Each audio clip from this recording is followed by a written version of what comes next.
Well, decided to get some upgrades for the AR-15 here. You guys have been following me, probably seen I've been doing some 3-gun lately, so decided to get some upgrades here for the AR. We're going to start by replacing this Vortex Strike Fire sight that came with it from Abomi. Freaking God bless. But finally got saved up, got the Trijicon. Going with the MRO, guys. As you guys can see, just a much smaller sight, larger view, smaller size. It's like 1/3 the size of the Strike Fire here. But so we're going with the MRO. Got a Tango down cover for it, and the Trijicon full co-witness scope mount for that, quick detach. So we'll put that on here, and we're going to replace this sight with the new Trijicon, like I said, MRO. This is a green dot. It's like a 2nd gen, I guess, but just large viewfinder, just kind of straight through optics, real nice. So I think it'll be great for 3-gun, and of course Trijicon quality is just renowned. ACOGs, everything lasts super long.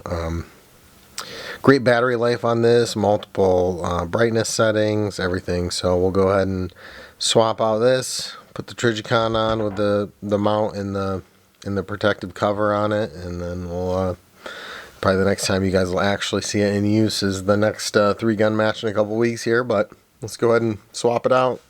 So I picked everything up on Amazon. The Trijicon was just a really good deal. So I just had to go for it. Green dot is super bright. Your eye naturally picks up green pigment much better than it does red, so it appears super bright. I've already tested it, looking through it in daylight, like at the trees and stuff, just easily noticeable. And the nice thing about this sight is it has multiple functions. It's got 2 night settings, multiple dim settings, and then halfway through it actually has an off switch. So you don't have to rotate all the way back to the beginning. So there's an off switch at the beginning, 2 night sight modes, variable dim modes, all the way up to 6, which is maximum brightness. But there's also an off in the middle, because most of the time in the day, number 4 seems to be easily bright enough to see in the daytime, all the way up to 6, extremely bright. But probably, not really something that's going to be needed by many people. So it's got all the stuff, forged aluminum housing, everything just super great. Look through the optics, it's just, everything is just crystal clear, looks great, and mounted. So one thing to note, guys, on this is you'll notice the glass is almost like canted, and that's on purpose. I saw some reviews online, people saying that, oh, it's like cross-threaded. It's not. It's actually supposed to be that way. That's how it angles the red dot in, and then it also makes it so when you look directly at it, there's no return glare from the glass because it's angled like that. So just super nice, high quality, guys. Trijicon, can't go wrong. They are expensive, but worth the price. It's one of those like lifetime kind of sights. You'll get it, you'll never probably end up replacing it. Also picked up this Tango down cover for it. So this is going to be like a lens. It's got lens caps, but it's also like a hard kind of rubberized plastic that'll go over the housing here to just kind of protect it. Keep it nice with lens caps that flip and snap around on the side. And then I also picked up their Trijicon's own full co-witness scope mount. So this will go on here. Picked that up off Amazon also. So full witness, full co-witness mount. Just has a kind of a nice look to it. It's one of the nicest looking ones that I liked online, so that'll go on and look pretty slick. So we'll go ahead and mount that on the scope, and then mount that to the body. The Vortex is a really nice scope for starting, just like a great budget scope, probably one of the best ones for the price.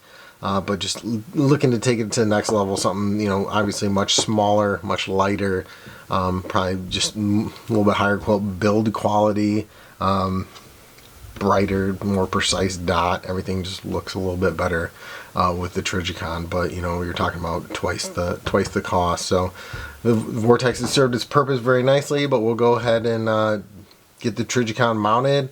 We'll just start by, I guess, putting this housing on here. So we'll go ahead and kind of just slip this in. I heard they were kind of tricky to get in there, a little bit of a tight fit, but once we get it, should be all good. there's any kind of best way to get this in, but it's just kind of real tight.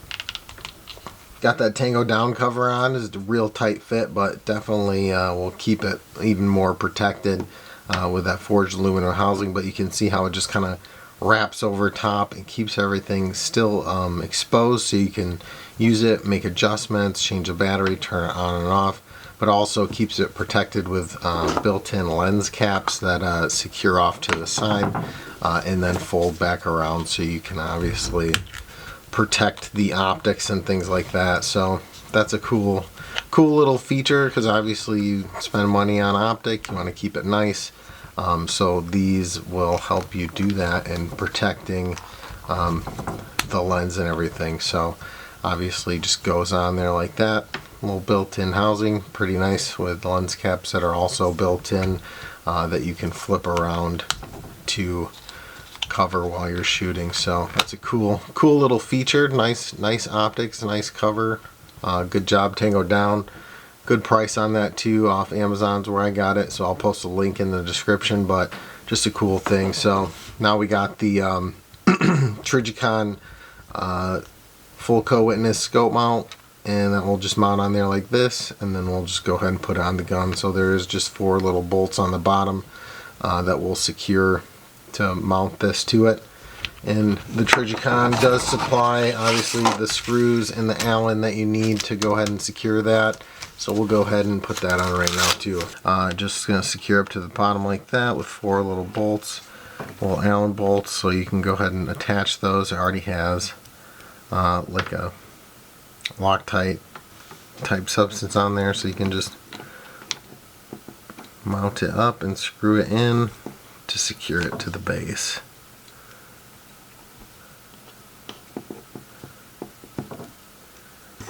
And then actually you can go through the top, and there's an opening where you can slide the Allen through if you push it open. Scope's all mounted, so now we can just go through, remove the Vortex, and you can just see, you know, how much smaller the Trijicon is than the Vortex. Literally like 1/3 the length, and probably much lighter too. So you can just remove the Vortex, but you can see just the size difference and also the weight. The Vortex is pretty heavy, and then, you know, now switching over to this is just much smaller. Just gonna be, I think it's gonna be a great optic for us. Figure out the kind of the best spot, and it just snaps right on and then tightens down. And you can just see the sheer size difference in that, going from the MRO to the from the Strike-Fire, just much smaller, you know, larger viewport, extremely bright dot, you know, no distortion or color change through the optics. I think it's going to be great. So you're going to see the dot here. That's how it appears kind of when you look through it. That's kind of the best accurate description I can show you. But the green dot does show up really good, even in bright daylight on trees. This is just on the 4th brightness. It goes much brighter. We'll turn it up to max so you can see what that looks like. But just, yeah, it's like over the top bright. And that reflection is not in the scope, it's just how it is with the camera and everything. But just to give you an idea of how bright it goes. Stay tuned, guys. Thanks for watching. Just a quick little fun vid. I know some of you guys have been loving the 3-gun, so stay tuned, because in the next 3-gun we'll be running this one with some other goodies we got coming for the AR too. So stay tuned for that, guys. See you in the next 3-gun vid. Thanks for watching. Just wanted to share something kind of new and fun. It's the Trijicon MRO. Thanks for watching, guys. See you in the next.